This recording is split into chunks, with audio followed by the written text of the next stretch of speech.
From the time that he is conceived, he is not conceived in the normal way that a child is. I don't know how many of you guys planned your children. I don't know how many of you have gotten surprises in life. Doesn't change the love factor though, does it? I got news for you. Studies have showed that over 80% of all children that are born were not planned. It was like, what? Surprise! Most people cannot relate to just doing this in this exact way. Well, okay, we're going to get our calendar out and we're going to time this thing out and we're going to get real friendly with each other on these days. Multiple times those days we're going to get friendly with each other because the odds are in our favor and man, we're going to make this baby and we're going to do this thing right. And 20% of our population may can relate to that. 80% can't. I got news for you that today in America and around the world for a long time, but in America even now today, half the people having babies couldn't get any of the order right. Half the babies born now aren't even conceived in wedlock. I got good news for you. Jesus wasn't conceived in wedlock. From the very beginning, he comes in a way where everybody who feels like that they have failed, have gotten everything wrong in life, he comes from the very beginning to say, yeah, let me tell you about me. I can relate to you. Now, I'm telling you that so you can relate back to me so we can have a relationship. I want you to know, yeah, fear me, I'm God, but don't fear me like you're fearing me. He comes, he's a child that's birthed outside of wedlock. He wasn't planned. Kings are born in a palace. He's born in a cave. Kings are laid in gold-crusted cribs. He's laid in a saliva-encrusted feeding trough. We make it glamorous with our nativity scenes. There was nothing glamorous about a dark, musty cave. There's nothing cute or glamorous about having to lay your newborn baby in a manger, a feeding trough that's got dried animal saliva all over it. There's nothing glamorous about that. There's nothing glamorous when a king should be wrapped in fine silk at birth.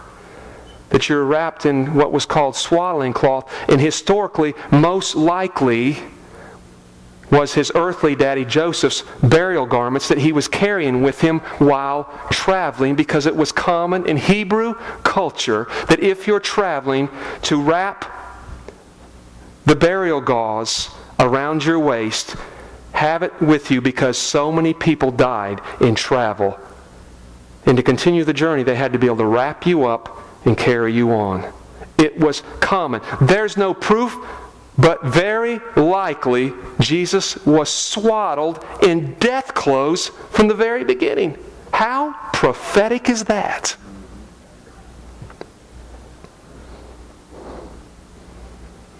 He's not given the name of a king.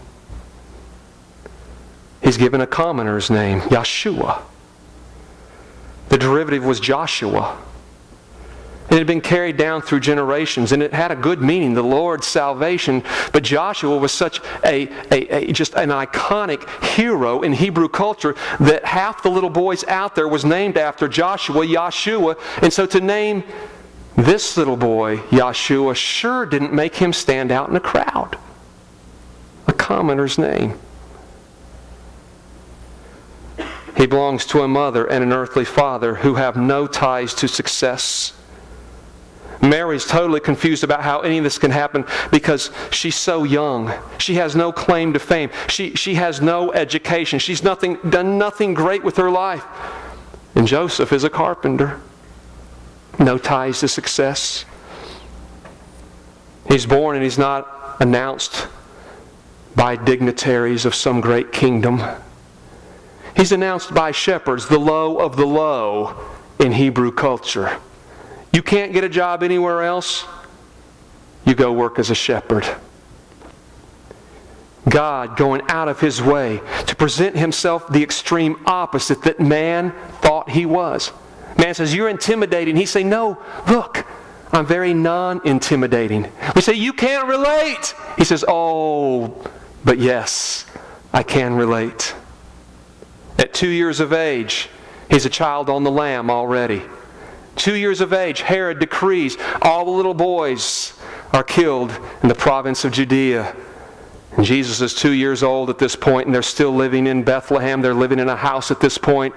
Thank God for the Magi to show up and be the prophets of God to let Mary and Joseph know what's coming down. And at 2 years of age, the whole family's on the lam, and they're on the run, and they're in hiding in Egypt to protect not just the life of Yeshua, but to protect our lives also. When they left Egypt, they returned to Joseph and Mary's hometown, a little town called Nazareth, a place that was considered the armpit of society. It wasn't Jerusalem. It wasn't even a dusty little cute town like Bethlehem. It's Nazareth. It's full of rednecks, ATV riders, big old camels with big honking horseshoes on their feet, lift kits under those camels, man. I'm telling you, man. Nazareth was famous as a port city for pirates. It was a pirate port. It was full of thieves. It was the derelicts of society. And that's why when Jesus shows up on the scene at 30 years of age and begins to unleash His ministry, people go, now who is this and what He's doing? Oh, it's Yeshua of Nazareth. And they're going, Nazareth? Can any good thing come out of Nazareth? No. The Messiah is born in a palace. He's treated as a king. He's raised as a king. He grows up in Jerusalem, the city of David, for He is the offspring of David. No, we got all this worked out. No. Jesus was unrecognizable by a whole culture of people because He was, in fact, so relatable to that culture. Interesting, isn't it? As Jesus grows up, He never really travels much outside of the area that He's raised. He's always on the move, always walking somewhere. The key word being walking. You can't go but so far. Never owned a house. Never really owned anything. He ate with sinners. He befriended the most unsuccessful people he could find. He took up for prostitutes. He embraced the friendship of Samaritans. He put His hands on lepers.